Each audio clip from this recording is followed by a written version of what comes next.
Amen. Sinasamba kita,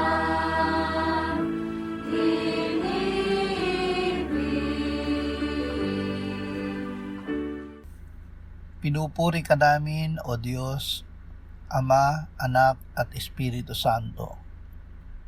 Salamat, Ama, na ibinigay mo sa amin si Jesus na iyong anak, na namatay para sa aming kasalanan, iyong muling binuhay, iniakyat at iniluklok sa iyong kanan sa langit.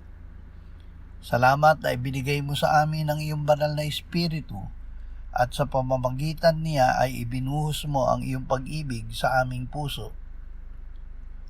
Ama, sa araw na ito ay muli mo kaming puspusin ng iyong banal na Espiritu upang sa maghapon ay makasamba kami sa iyo sa Espiritu at sa katotohanan.